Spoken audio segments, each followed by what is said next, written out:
We are deeply concerned about the allegations that Prime Minister Trudeau has raised. And it would be important that India work with the Canadians on this investigation. We've been engaged directly with the Indian government as well. I think the most productive thing that can happen now is to see this investigation move forward, be completed. I just wanted to ask on the Canada-India diplomatic spat over the alleged murder of a Sikh leader in Canada by agents of the Indian government. I have two questions.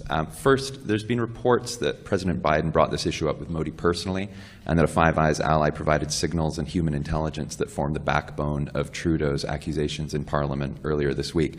I'm just wondering, can you tell us anything more about U.S. engagement with Canada on this issue and ongoing U.S. engagement with India?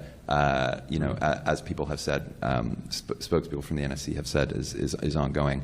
And second, in comments in New York yesterday, Trudeau framed Canada's pursuit of these allegations not just as a process of finding justice for a Canadian citizen who was murdered, but as part of a broader battle to defend the international rules-based order.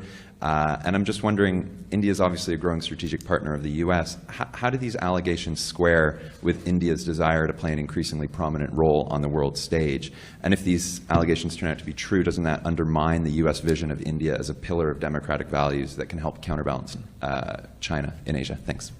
Thanks, Ian. Let me say a few things about this. First, we are deeply concerned about the allegations that Prime Minister Trudeau has raised. We have been consulting throughout very closely with our Canadian colleagues, and not just consulting, coordinating with them on this issue. From our perspective, it is critical that the Canadian investigation proceed, and it would be important that India work with the Canadians on this investigation.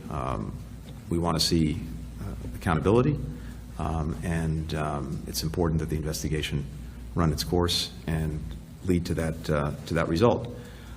I'm not going to characterize or otherwise speak to diplomatic conversations that we've been engaged directly with the Indian government as well. And again, I think the most productive thing that can happen now is to see this investigation move forward, be completed, and we would hope that our Indian friends would cooperate with that investigation as well. More broadly, and you've heard me speak to this, we are extremely vigilant about any instances of alleged transnational repression, something we take very, very seriously. And I think it's important more broadly for the international system that any country that might consider engaging in such acts not do so. So it's something that we're also focused on in a much broader way.